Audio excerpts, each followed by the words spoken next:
اب فرماتے ہیں کوئی بادشاہ تھا اور اپنے نا شاہی باغیچے میں بیٹھا تھا، ٹھنڈی ٹھنڈی ہوا چل رہی تھی، ساری کابینہ حاضر خدمت تھی، حضرت سامنے نواء اقسام کے میوے بھی پڑے ہوئے تھے، گفتگو بھی ہو رہی تھی، موسم بھی انجوائے کیا جا رہا تھا، ساتھ نعمتیں بھی۔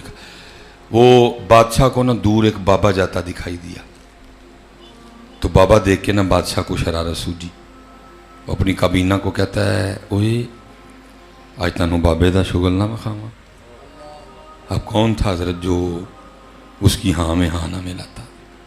سب نے کہا جی جی جی جی۔ پیچھے کھڑے سپاہی نے کہا جاؤ جو بابا جا رہا ہے اس کو بلا کے لا۔ بابا آ گیا۔ مولانا روم فرماتے ہیں بادشاہ نے اپنی جیب سے نا سرخ رنگ کا رومال نکالا اور بابے کو پکڑا کے کہا بابا جی مجھ سمیت سب کو دیکھیں، جتنی میری کابینہ بیٹھی ہے، جو سب سے زیادہ بے وقوف نظر آتا ہے نا رومال اس کی گود میں رکھ دیں۔ وہ بابا کو میرے یار نہیں بابا کے ایویں بال چٹے کر لے، نہیں، اس بابے نے کسی بابے کے پاس بیٹھ کے بال سفید کیے تھے، اور جس بابے کو کسی بابے نے بابا بنایا ہو نا وہ بابا بھی پھر بابا ہی ہوتا ہے۔ بابے نے بادشاہ سمیت سب کو دیکھا، رومال اپنی جیب میں ڈالا اور واپس چلا گیا۔ بادشاہ حیران رہ گیا، اس نے کہا ہے بھائی میں نے اس کا شغل لگانا تھا، یہ تو میرا ہی لگا گیا۔ اب بات آگے بڑھ ہی نہیں سکی، ختم کر دی اس نے۔ اب اس کو تو تھا یہ کسی کی گود میں رومال رکھے گا، پھر اب بادشاہ بات آگے چلائے گا، بات ہی نہیں آگے چلی۔ لیکن مولانا روم فرماتے ہیں کچھ دن گزرے اور بادشاہ کو کسی نہ سمجھ میں آنے والی بیماری نے پکڑ دیا، بڑا علاج ہوا۔ جب بیماری نہیں سمجھ آئی تو پھر علاج کیا ہونا تھا؟ بہرحال طبیب کوشش کرتے رہے، لیکن بادشاہ روز قریب المرگ، موت کے قریب جاتا گیا وہ، اور آخر بالکل کمزور ہو گیا۔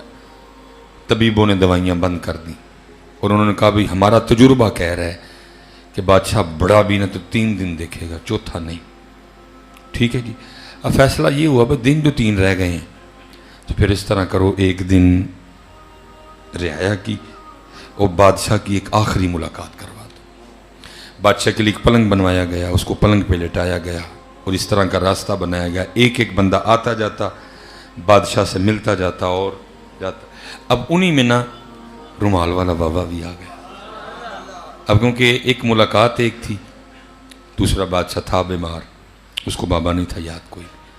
بابے نے آ کے السلام علیکم کہا، بادشاہ نے وعلیکم السلام کہا۔ بابا کہتا ہے بادشاہ سلامت، بڑا شور ڈال رکھا ہے، کدھر کی تیاریاں ہیں؟ بادشاہ رو پڑا، اس نے کہا بابا جی بس ایک سفر پہ جانے لگا۔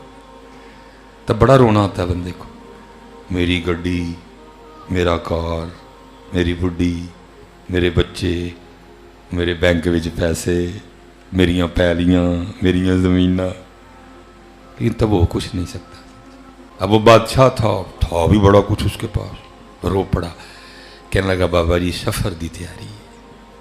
بابا بولا، اس نے کہا بادشاہ آگے تو سفر پہ جاتا ہے تو پتہ لگتا ہے، سامان سفر ہوتا ہے، تیرا پروٹوکول ہوتا ہے، آج کچھ بھی نہیں، کیسا سفر ہے یہ؟ بادشاہ اور رویا، اس نے کہا بابا جی ہے سفر ہی، لیکن آج سفر اور ہے، اور پھر ادھر یہ والا سامان نہیں جانا، اس سفر کا سامان بھی اور ہے۔ بابا پھر بولا، اس نے کہا بادشاہ تو خود ہی کہہ رہا ہے کہ سفر ہی ہے، سامان بھی ہے اس سفر کا، تو وہ نہیں پھر جمع کیا، وہ کدھر ہے؟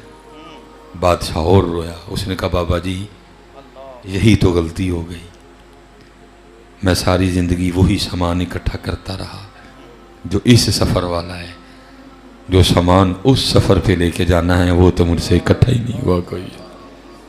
بابے نے وہ سرخ رومال نکالا اور بادشاہ کو دکھا کے یاد کروا کے کہا بادشاہ یاد ہے یہ وہی سرخ رومال ہے جو ایک دن تو نے مجھے دے کے کہا تھا جو سب سے زیادہ بے وقوف نظر آتا ہے رومال اس کی گود میں رکھو۔